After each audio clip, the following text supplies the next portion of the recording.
freaking dash between the mm, 2 years. mm, And what does that dash mean? You mm. know, is your life a freaking dash, or did you impact many? You know, so any chance I can get, Rel, is, you know, even something like this, your audience, um, whoever it might be, it might just be that one soul listening to this interview, driving home at night at 1 in the morning, and something clicks, right? That's a reward that you cannot put a price tag to. Would you agree with that? Yes, absolutely. I Yeah. love the So energy. yeah. So let's get. I mean, let's. I'll follow your flow. We can go whenever you want to start, or if you've already started, I'm all good with that too. So I'll follow your lead, brother. My man. Thanks, Danny. All right. Powerful. Let's get it. Hello, ladies and gentlemen. Welcome to the Inspire Before We Expire show. I am your host, Terrell Sumter. Guys, I'm very grateful, thankful, and graceful to be present. Yet another day that's never promised. Ladies and gentlemen, before we start this episode, you know how I take time to really take some time. I want you all to really close your eyes, 5 to 10 seconds. Breathe in, breathe out. Now I want you to open. I want you to visualize. Now that we in 2020, where do you really see yourself? Now I know where you once were. I know where you're at presently, but where are you going exactly? And guys, I want you to really take some time to know that there is much more out there for you. As I'm really grateful to be present and to share yet not another inspiring message, but something that's going to help you transform you in the long run, in the long haul, to get you to where you need to get. But you must take time to do the work, surround yourself around the right people, and also have faith that it all will work out at the end. As a wise man once said, life begins at the end of your comfort zone. Guys, I have a very special guest on my show, very high energetic individual, somebody who has served our community for several years as well. You have to give it up for that. He is the owner of the Extreme One Financial, which is the number one financial brokerage in San Francisco Bay Area. He found his way into entrepreneurship after years of working in a completely different industry. He was a police officer and sergeant for many years, and 3 years ago, he was able to organically retire from his career at the age 38, in which he began his journey in the financial industry. He was recently featured as a speaker at the PHP Agency 10th Annual National Convention, where he shared strategies on how to service high-end clientele as well as middle-income America clients. He focuses on changing the world of finance issues by focusing on improving their income to build the life that they desire. He currently holds the record for writing and closing the largest client case in PHP history. Guys, I want to take some time and really introduce you to this man here, Mr. Danny Singson. Danny, welcome to the Inspire Before We Expire, man. Awesome. Glad to be here. Humbled to be on, Rel, and I appreciate you having me, taking the time to have this chat. I'm excited, brother. I'm excited. I heard your story. We chatted for a few minutes, brother, and let me tell you, energy loves energy. So I'm happy to be here, man. Absolutely. Glad to have you, man. Glad to have you. Danny, we did have a real intelligent conversation. I know this is your first time on this show. I wanted you to really just give us a really background of you and dive, into your journey, man, where it all started for you. Absolutely. Like for those of you guys that are listening to Terrell, who gave me the intro, very, very gracious intro. I appreciate it. And he talked about my background as a cop, and that was my identity. That was my dream. For those people that actually know me as Danny, they know me as Danny the cop, or even Danny the realtor, because I was hustling on the side, right? Um, but that was my dream. As a little boy, you would see me growing up in uniforms, costumes and things, holding little guns and toy guns. And, I was always wanting to be in a career or profession that I could serve, where I would belong to a cause that's greater than me. Now, some people might be opposed to cops, and you might have a bad experience, right?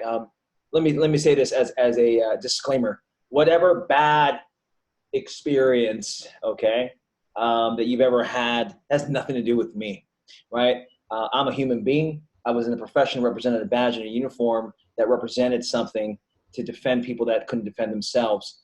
And I believe very, very, very wholeheartedly in that journey. And quite honestly, at about maybe 12 to 15 years on the job, well, it just became a long job, and I thought to myself, damn, is this it?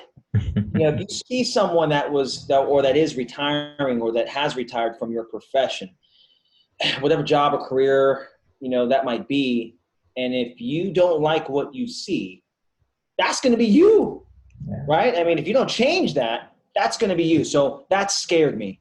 Rel, I looked at that, and if you ever seen like an old decrepit cop, like kind of cynical, kind of, like beat to, he's lived life, he's kind of weathered. I was like, holy crap, if that's going to be me, no thank you. I better do something about that. You know what, something that's always triggered in me, Rel, is that when I was growing up, I always believed that I was put on this earth to do great things. And once you hit certain pinnacles in life and you, in a sense, you stop growing, you're kind of dying now, right? So when I hit some, milestones in my career, I was like the youngest to get hired, the youngest to get promoted. I was the youngest motor officer, put in training and got that position. I was one of the youngest field training officers teaching, a lot of rookie cops that are coming on board that were like way older than me. I got promoted to sergeant. That was a big deal, guys, because I was like, I think it was like 26 or something like that at the time. And I was leading men and women that most of them were way older than me. And, quite honestly, I was humbled, but, and I earned it. And then, fast forward, looking at my journey, I was like, oh my gosh, I was the guy that walked through the neighborhoods and dreamed, like, man, look at that house, man. And then I would be reminded, well, damn, I can't afford that ever, right? Or I would see like this Lambo or this Porsche or something like that, and I'm like, damn, look at that. Well, I guess that's not for me. Enough of those things where you get like inspired, not just because of the materialistic things, but because there's things, and it's not, hey, I can't afford it. No, I just don't make enough money to buy it. That's really, the case. And my mind started to change, Rel, right? I got into real estate. I thought maybe this could be my ticket. And, I made some money, but I didn't make my fair share of the billions of dollars that was earned during that heyday when everyone and their moms became a realtor. And I hated chasing people, man, and there was no exit strategy, man. You've talked to any realtors or any independent contractor type of profession where 100% of the income is solely based on their own effort. Well, let me tell you, what if you can't go to work and perform tomorrow? Well, where's your income now? It's gone. It's gone. So I was looking at platform, not just earning income, but how you earn income, right? So, I got into, I'm going to go along a little tangent here. Rel, have you ever seen that movie with Will Smith, Pursuit of Happiness? Yes, one of my favorites. Yes. Do you remember that scene where first day of internship, he's wearing a suit and a tie, and he runs up to a guy that's parking his red Ferrari right in front of the building, right? And he's a stockbroker, right? And so Will says, hey, I got 2 questions for you, man. I got 2 questions for you. What do you do, and how do I do it? Yes. Man, that statement speaks to me. The reason why it speaks to me because, bro, we admire from afar, and we have a habit of doing that. Instead of saying, wow, look at that guy, damn, must be nice. How about walking up to the guy? How about walking up to the guy and go, hey, man, what do you do and how do I do it? There's answers all around us. Nobody ever takes the time to find out those answers. Well, I was different. I was going to find out those damn answers. So with that being said, I got into real estate. And then that transitioned out. I had a good friend of mine at the time asked me, hey, you want to learn more about money? I said, Yeah, of course. Well, here's the timing of that question when he asked me that. My mother, who back like it's like 5.5 years ago, she was in her mid 70s. And by the way, she's my only parent. I lost my father when I was very, very young too. Passed away natural causes. But my mom never remarried, so she's my only parent. She's everything to me. And she's a hairdresser, by the way, not making a lot of money. Okay. And I walked into her house in the city, San Francisco, to visit her on a Sunday. I never forget it. And it's very emotional, man. Even when I tell you right now, she was sitting there reading a statement from Morgan Stanley, and where she was parking money for like her retirement. Well, that day, well, I learned that she had lost over $200,000 in that account. All the money in the world to her, man. And you know what? We cried for about a good 5 minutes, hugging each other. And you know what? You know how helpless I felt? Here I was, big bad cop, think I could defend the world from harm. I couldn't even defend my own mom from losing money. I was in the wrong industry to help her. And so that pain, much like how the story that you shared with me in your past, that pain was necessary for me to have that seed of ambition. You know, if there's nothing that compels you to do anything to inconvenience you or add inconvenience to your plate every day, then you'll do nothing. And I needed that. I was comfortable too. You know, I was comfortable too. In the Bay Area, look, the 6 figures in the Bay Area is the new minimum wage. There's articles and things about that all over the place, right? If you're making 117 grand here a year in the Bay Area, you're considered low income. You can check any article and Google that. And, you know, 3 years ago, like you mentioned, I retired organically because most people don't know this, but at that time, I was more than doubling the income on the side. And I was very humble about it. I didn't think I was better than anybody. I just worked so freaking hard, and most of my colleagues never knew. In fact, I got a lot of crap about it, Rel. They give me so much crap and say, you know what, Singson, man, look at this guy. Such a non-team player. Doesn't even sign up for overtime to help the team. Are you kidding me? What they didn't know is I was working around the clock. I was working around the clock because I truly believed, man, when you are so clear about your worth, you start to become upset about what someone else has labeled your worth at. And that's in the form of a paycheck. So when you look at a paycheck, someone else has already stamped your value. And I hated that. I walked into work every day upset about that. And I was pissed enough to do something about it. That's the separator. Most people can't see past their paychecks. They look at, in my profession, in law enforcement, they have the carrot dangling in front of them because they believe that they're being sold a bag of goods that they put in enough time that they'll have this nice little pension. Well, here's the reality. A pension is a percentage of your income that you can get, which is a nice little perk, and many professions don't have pensions anymore, right? But they're earning a lesser percentage of what they're living on today. People are living on 100% of their income today. What makes you think you can live on 65, 75% of your income 30 years from now? Right? So instead, here's what I was surrounded by: broke-minded mentality. Instead of just trying to stretch the dollar, well, right? I have all these guys that trying to convince me to move and buy a house or something like that 2 hours one way away. You know why? The cops that I know in the Bay Area, most of them can't even buy a house or live in the neighborhoods that they patrol. So they don't make enough money. Here's a concept.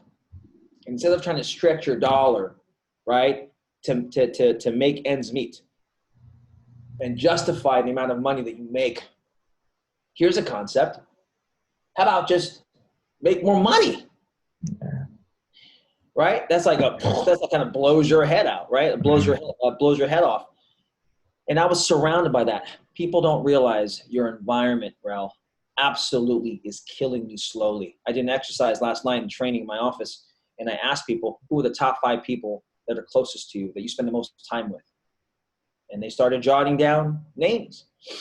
Out of those top 5 people, Who of those in that top 5 challenge you to become the best version of you? And of those people, who of those people that challenge you, who of them have the moral authority to actually challenge you? Meaning, do they live the lifestyle that you dream of? Do they make the income that you aspire to earn? And if they don't, then you might be taking advice from the wrong mentor or the wrong person, right? And so here I am, 3 years later, after I was juggling the business for about 3 years, and then 3 years later now, so total about maybe 6 years. Now I lead the #1 office in brokerage, financial brokerage here in SFA area. I'm very humbled about it, and I don't think that I'm getting ahead. I always feel, Rel, that I'm behind, right? If you humble yourself and you just focus on the grind, right, one family at a time, you transfer that value to where they'll never forget you, right? Then I know I'm leaning in the right direction. I don't know that I'll ever retire. Retirement, by the way, is not about age; it's about income.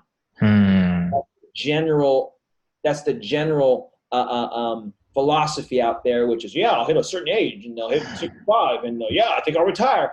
News alert, unless you got a mechanism of income that will continue to pay you forever until you die, here's a little clue. You're going to work till you die. Most people, they don't know that they have stage 3, stage 4 financial cancer. They don't, man. They don't. And so people are walking around aimlessly. So my perspective now is completely different. I got some recognition and accolades for doing some big things and breaking records and all that stuff. That's all good, right? But the beauty is the journey. The beauty is, this podcast that we're doing right now, creating relationships and networking and being inspired by your story. Everybody has a story, Rel. Whether or not you have the influence for people to listen, that's a whole nother story, right? Everybody has a story, but how much impact do you have in the community? And I love what you're doing. I love that you're spreading the voice, spreading the message. You wrote a book, right? I'm gonna get that book, and so I want you to know that, so that's kind of my story, kind of growing up. And here, I never thought in a million years that I'd be in the financial world. But here's the thing, and I'll end this question with this right here, which is, these days it's not about what you want to do. We all grow up hearing the question, right? What do you want to do? What do you want to do? What do you want to do? What do you want to do? Right? Here's the real question. The real question is, how do you want to live? Because how you want to live, Rel, determines what you need to do. So don't tell me that you love your job if your job is not accomplishing the dreams and goals of you and your family. Don't have an ego about the title of what you do, right? Fortunately, what I do, I love what I do, right? So as long as what you do hopefully can align with your moral compass, your values, your interests, what moves you, and in my world, money moves the world, whether you agree with it or not, it just does. It's like oxygen, right? You got to have it. So anyways, I want to kind of end your question with that. I know that's kind of long-winded, but that's kind of my journey up to now. And I'm still, grinding it out, and, we're in progress to conquer the world, man. So, absolutely. I love it, man. I love it. Very inspired and moved from that message, man. And even you sharing about just that, that terrible thing, man, that happened to your mom, man. And you started to see something, your eyes open, and things of that nature, man. And I wanted to ask, like, during that moment and during that time, like, how did you really feel, man? And during that time of her really going through that financial crisis, to say, and when did you now say that, man, I now got to really step up? Yeah. Well, I love the exercise that you did in the beginning, where you had everyone close their eyes and kind of center themselves for a second, right? I mean, you don't have to close your eyes, but, put yourself in a position where you can picture your mom crying and hurt. Picture that for a second, right? Whatever that feeling is, that was my feeling times 10. So look, man, no one wants to see their mom hurt. Certainly, they don't want to see their own mom hurt in a manner that you're helpless to help her. So, you know what I said to myself? I was angry, man. I'll be honest. That emotion was anger, disappointment. And quite honestly, I said to myself, I was like, you know what? Whew, this is never going to freaking happen to anyone I care about and love. I'm getting emotional even talking about it because it's so near and dear to me. It's what really moved me to do what I do, because I work with a chip on my shoulder. And I said to myself, look, this is never going to happen to someone I care about and love. Not on my watch. You know, that's kind of cop talk, right? That's what it was. That's where I was, right?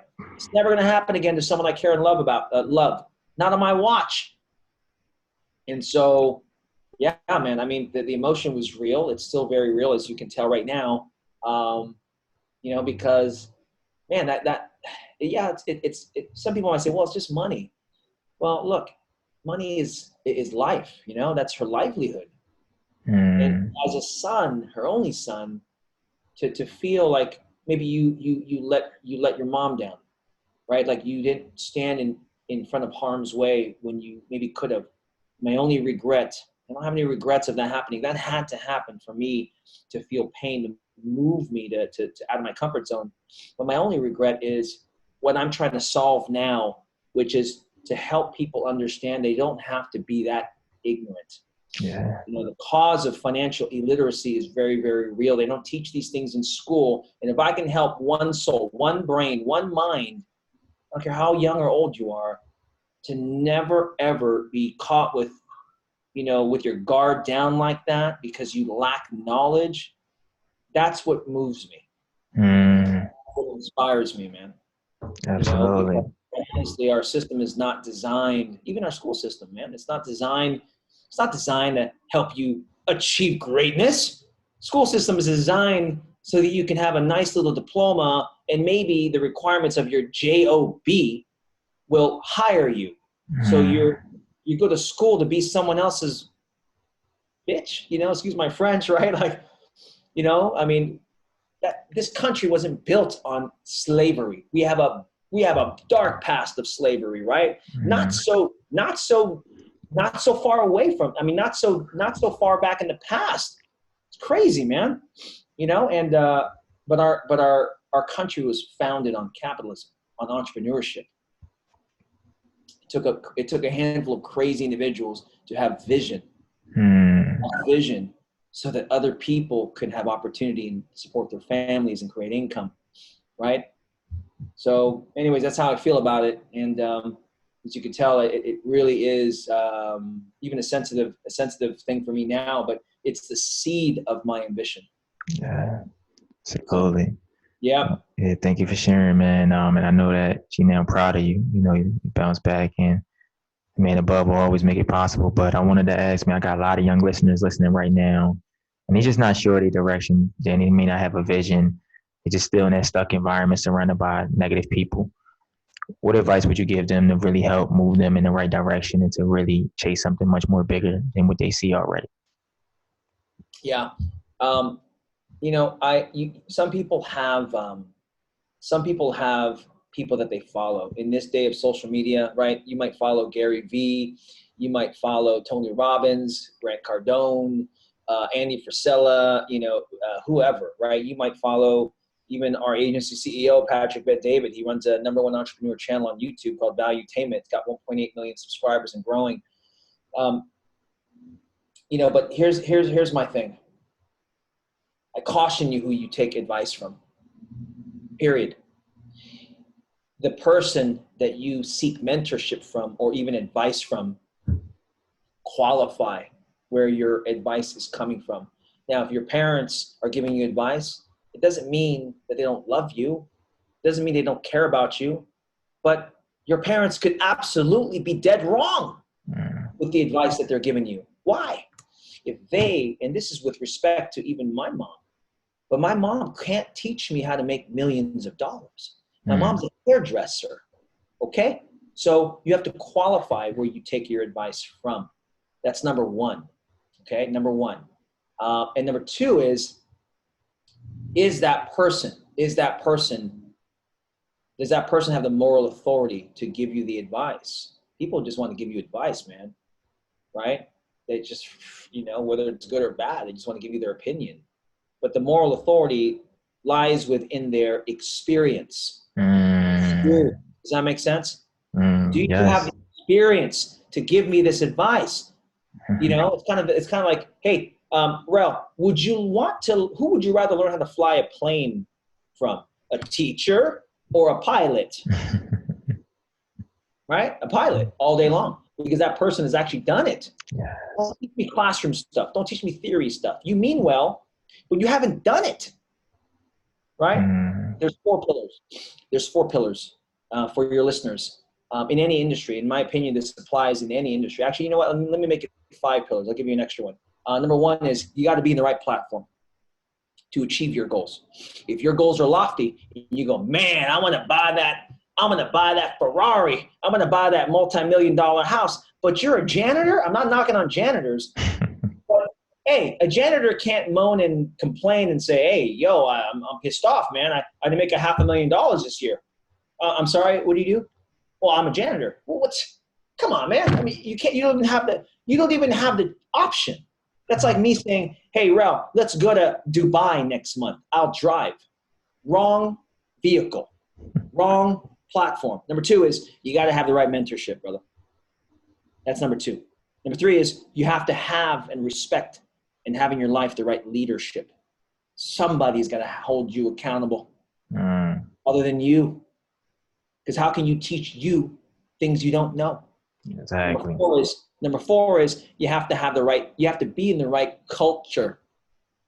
Whether it's in your business, whether it's around the friends and association that you hang out with, you got to be in the right culture, right?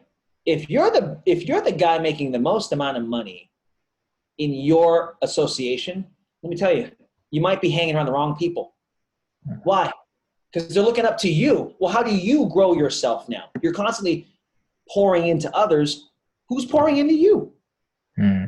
Right? I had a month, this recently.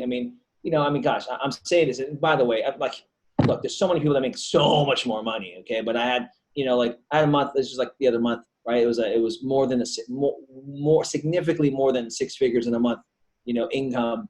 And my mentors, they look at that and they're like, Danny, that's cute. Okay. Right. So it's perspective.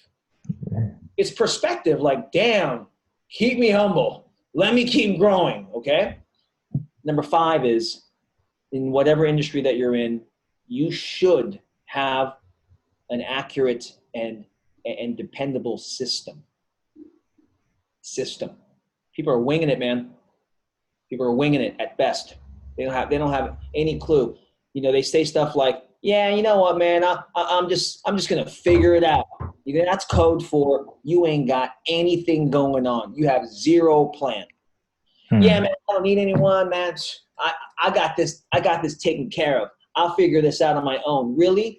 First thing, you don't even realize you're making a fool out of yourself because you can't even humble yourself and lower your ego to take advice. If you stop learning, if you think you're stopped learning, or if you think that you've arrived, that's the day that you start to die, honestly. So, I think in this journey, man, you said you have a lot of young listeners, man. Be controversial. It's okay in this day and age. Even our president, whether you like him or not, people were laughing at him. He is the biggest underdog in the world. They even show clips of, yeah, man, that guy, look, he thinks he's going to be president. He's a freaking president, right? He's the president. Look, work is hard. Work your ass off and advertise. What do I mean by that? Work your ass off and advertise. Arnold Schwarzenegger said that in a speech. Work your ass off and advertise. Advertise what? Advertise to the world how you are promoting value to them. Right? Let them know. Let them know what your cause is. Let them know what your value is. Right? Stop taking advice from broke-minded people. Mm. Want to get ahead in life? Then look at someone that is where you want to be. Take him out to lunch, buy him a cup of coffee, pick his brain. That's a good start. That's a good start, right? So when it comes to money, stop listening to people that have no money. Here's a rule of thumb. If you want to make more money, then I don't listen to anyone on how to make more money, Rel, unless they make more money than me. Simple. Simple. General rule of thumb. There's always exceptions to the rule, but in general, those are some general principles that I really believe in. So I don't know if that answers your question. No, absolutely. It definitely does, man. I wanted to ask, man, now, from completing a lot of years and serving as an officer, man, about 19 plus, you say how many years? 19 years, man. Yeah, that's, 5. that's a lot. And then you always had the mind to just say, man, I want to be financially independent or so like that, or, be able to buy what I want to do and do what I want to do for my family because I don't want them to go through what they went through before. Yep. I wanted to ask, man, how do we make better decisions, with our finances, and know exactly where to put where or what to really invest in if it does make sense, but not just us, but for those who support us.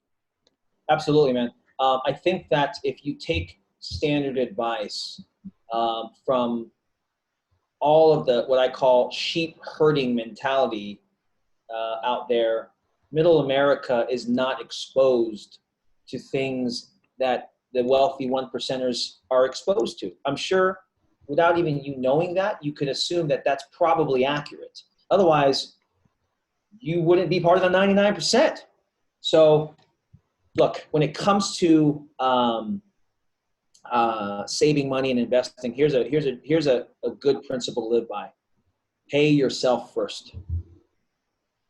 Pay yourself first, right? So when I say pay yourself first, that means if I said, Rel, who's the number one asset in your entire world that's responsible for bringing you income? You would say what? Myself. Exactly. So we should pay you first. But that's what wealthy people understand, man. They're the biggest investment on planet Earth, right? And what most middle classers do, the 99%, what they do? They pay everybody else first. They pay the mortgage, the rent, the food, the gas, the insurance, the bills, the fund, the Costco, the whatever. And then at the end of the month, they're like, okay, you know what? I think I should just pay myself whatever's left over. Really? You think that saving whatever's left over is your ticket to riches? You're sorely mistaken, right? Aside from maybe talking to someone that's in the market to help you with new and evolved strategies, by the way, the guy that's sitting in my seat in my industry shouldn't be me, right? It shouldn't be, I'm half Filipino, half Chinese, a little Spanish in me as well, minority, right? The average person sitting in my seat should be a 57 to 62-year-old white male. Do I look like that guy? No, right? So I want you to know when it comes to taking advice, if you are saving money in an instrument, whether it's a 401k, 457, 403b, TSP, all these things that are offered to you by your HR or employer, if you're saving money, okay, and you don't have a guarantee to your principal, you might be saving money in the wrong place. See, a guy like yourself, Ralph, you're young, you're a young guy. And so how does it make sense putting your money into an instrument where you're locked up for the next 25, 30 years? You can't touch your money without massive penalty. You got to pay it back with interest, and there's no guarantee you'll even have any money. How does it make sense when you're gambling with money you cannot afford to lose? How does that make sense? It doesn't make sense, right? So there's evolved ways to not change your current habits of saving money and planning for the future, right? But most people just need to learn how they can have more value for what they're already doing. So, and that's what we do. And when we're sitting down with someone, I ain't trying to change their habits. I'm just trying to show them how they can have more value for what they're already doing. By what? By education. Because long after they leave one of our offices, Rel, let me tell you, they're empowered to make better decisions for life. Absolutely. That's powerful, man.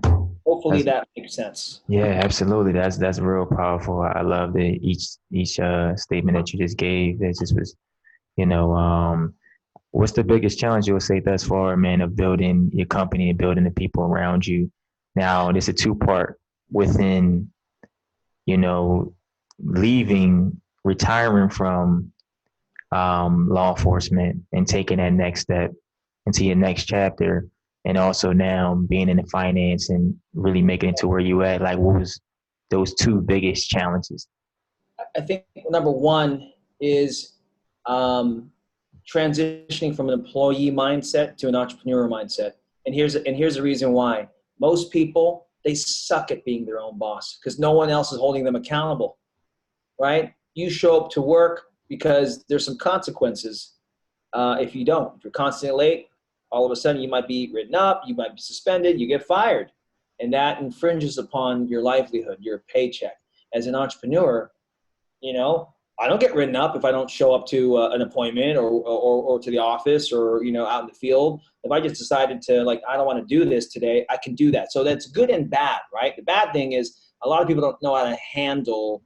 It's very challenging to handle discipline. Yes. When you have options. So, and again, I literally just watched this video with Arnold Schwarzenegger, and he said this. He goes, "Man, if you have a plan B, you'll never master the universe because that's going to be your crutch." Right? Look, I went all in, man. I bet on me. I bet on me when I left. Was it scary? Absolutely, it was scary. But I knew with certainty that I would never let me down if my life depended on it. Most people don't have that thing inside their brain that is purely survival where they'll turn it on. And here's the thing. Second thing is starting and stopping. A lot of people do the right thing for a little bit and then they stop, right? Kill any momentum that they've ever had. And then they start again and then they stop. The thing is endurance. If you could keep your head down and grind for a longer period of time, by the time you look up, you've already hit all the benchmarks and milestones and accomplished all the dreams and goals. Because once you hit the certain pinnacles in your goals, there's always going to be another level. There's always going to be another level, man. Embrace that journey, relish in the moment for a little bit. Don't over celebrate. Okay. Like, yeah, man. Like, hey, the first time I made an extra 10 grand. Okay. While I was still working as a cop, I made an extra 10 grand. I thought that was all the money in the world until I made 20. And then I go, you know what? For sure. That's all the money in the world till I made 30. And I go, damn, for sure. If I make an extra 40 grand in a month, that's it, man. I've arrived. And then I hit it. That was back in 2015, I remember. And I was like, you know what I did? I turned on the AC. I kind of coasted a little bit. You know why? I was like, what the hell? I have so much discipline and work ethic. But here's the thing. We have a thermostat in our brain. Anytime we get too hot, we turn on the AC, we cool ourselves down. It's internally built into us. Anytime we get too cold, like if you start getting really, really on empty when it comes to income, guess what? Now you go out there and grind, you hustle. Yeah. Because you gotta pay the bills and feed the babies and all that stuff. If you can just destroy the internal thermostat in your freaking brain, when you get hot, your brain doesn't turn on the AC. You just continue to go hot. So and that came with mentorship and coaching. And so the second that I said, you know what, you're right. So then when I turned off that thermostat, boom, went from 40 to 50, 50 to 60, 60 to 70, 70 to 80, 80 to 90, 90 to 100, 100 to 120, 100 to 130,000 in a month. And so it's not even about the money anymore, bro. It's about can you beat your prior best? It's an internal competition. And if you're not growing inside, man, what's life about? Staying static? No, man. No, it's about moving forward. Absolutely. Right? So I don't know if that helps, but I think Absolutely. I think that that's probably the things that if I look back, man, if I had the wisdom when I first started to really focus on that, I'd probably be even further ahead than I am today. I love that. That's amazing. You're right, man. I wanted to, really ask as well, and wanted you to share what's that time you can really think about. And I know you sit down with many clients and hear these stories and the ups and downs that they're going through, the financial crisis that they're going through. That time that you can really remember into this day that was so touching to you that you knew that, man, I got to really, really make sure that I'm with this person every step of the way. Maybe she was a mother or whatever because there's a lot of people that listen to that may be single mothers or maybe just going through a serious breakup or, maybe lost their husband due to a car accident, whatever it may be. If you can share that, I appreciate it. Yeah, I mean, wow, I have so many stories to share with you. I mean, every single one is near and dear to me. I think that, uh, one scenario or situation that stands out is, again, I care about people not being vulnerable like I was, right? And that's just because of knowledge where they can have access to resources. A good friend of mine, I won't say his name, it's a small community. So I had helped him out, just with kind of his plan, saving, moving forward, kind of structuring a little bit of something for him. And then what happened was this was a positive thing. What happened because he showed up to work and he was working in the correctional facility at the time at the jail. He's a deputy on the street, but he worked an overtime shift, and I'll never forget it, man. He walked in, and it just happened to be that day, man. An inmate stabbed him multiple times, serving him food. And during the scuffle, he severed his Achilles tendon. He dropped down like a ton of bricks, and he was out of work for about maybe a little over a year. But the thing is, his wife had called me maybe 2 weeks after the event and was crying on the phone. I never had met her personally.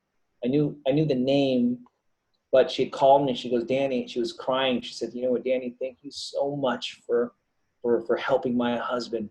Because if we didn't have the benefits in place that he started and initiated with you, and you forced him to do the right thing, my family would have lost our house, would have lost our children's education. We would be broke because this happened to him, and now he can't even go to work to bring in money. And he wasn't able to earn more money because he was depending on a lot of overtime shifts.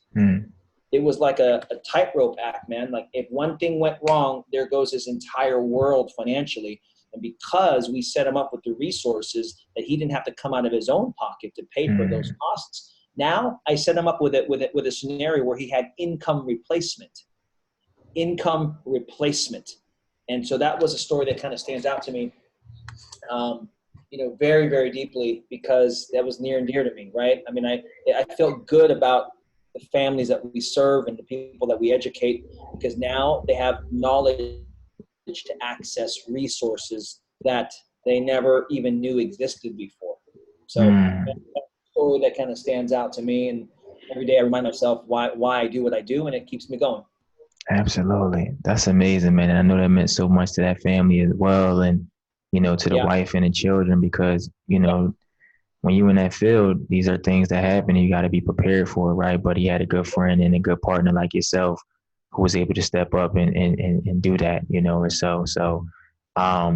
I really thank you for sharing that. I wanted to take some time, Danny, to show some gratitude towards you, man, just for being here, which I do every episode. We show gratitude to those who devote time from all different parts of life. Right now, you're in San Francisco, and you devoted time in your office to really share your message, share your story of what it all started from you. and served in as a proud sergeant, a police officer for your community, for your families, and devoting and then taking time to find yourself, create yourself, transit into financial industry, becoming one of the most successful brokerage owners and entrepreneurs in our time, you name it, somebody who's helping other people most importantly. And just what I've learned as I talk to you, you say, with greater cause, like it's bigger than you, greater cause, so like that. So my question to you, man, my next question is, why is it important to you to be a service of others? Oh man, look, that serving others is the most rewarding thing that money cannot buy. No matter how poor or rich you are, when you can help others, overcome difficulties and challenges, isn't that what life is all about? Right? Human beings are naturally social creatures. It's innately built into our DNA where we have to be around others to feel either validated or to feel fulfilled. Right? It's not just about success. Success is important, but what do you do with it? Right?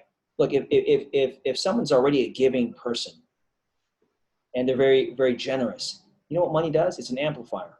It amplifies you to be even more generous because you're now able to carry out some of the grander things that you have thought about because now you have the resources to really support it, to fund it, to donate.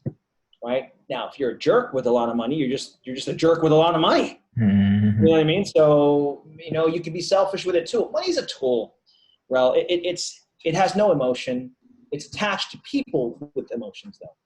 Mm-hmm. Serving others is, I think it was Zig Ziglar who said it, if you help everybody get what they want, at the end, all of a sudden you can get everything that you want. Absolutely. And so there's another saying too, if you serve the classes, you will live with the masses. You say that, if you serve the classes, you will live with the masses. Now, if you serve the masses, you will live with the classes. And I'm not talking about just material things. I'm talking about lifestyle. I'm talking about abundance. I'm talking about experiences. We only have one shot at this life thing on earth. Why are we not aggressively pushing forward to make sure that your experiences to you, your family, your children are things that people never experience? These are the stories that will transcend into future generations forever. This is how you create a legacy for your name, where your name actually means something. So, man, I think service to others, man, it's everything. It's everything. So that's what most businesses are built upon. Right? Think about that. Absolutely. That's powerful, man. And I usually ask this question too. Thank you for sharing that. I think that, we sometimes lose ourselves in service of others. I think this is important, because those that paved the way for us got us to see that clearly, because it's not about what we talked about earlier. It's not about exactly what they may see or what we may say. They may forget, but they never forget how we made them feel. So, I think that's really a key component too as well. And that I saw, man, I was going to ask as well, like along this journey, and you did, like we said, you've served in the community, you're serving now in the financial world as an entrepreneur, and you're just present, man. You're so focused and you're just getting a lot done, but you're still maybe going through those ups and downs. Right now, what do you think the most difficult thing for you in life is right now along this journey? This may not even be in the priority of mindset, but this is the first thing that comes to mind is balance. People go, whoa, we got to have balance. No, that's not true.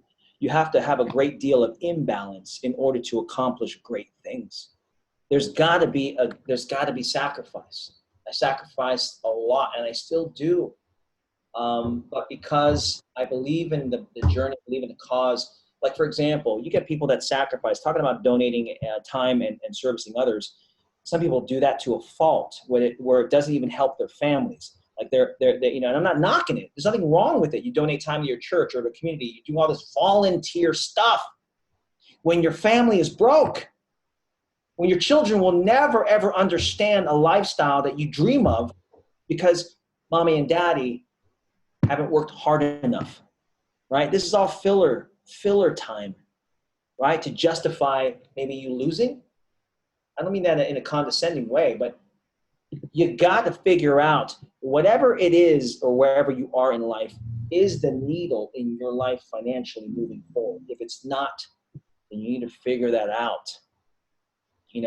Balancing time is like for me as an employee, you look at the time, you're like, damn, man, we got 6 more hours left to go. As an entrepreneur, you're like, damn, I only have 6 more hours left in the day. Different, man. Entrepreneurs, they want to maximize each day. There's not enough time in a day to do everything that you need to do.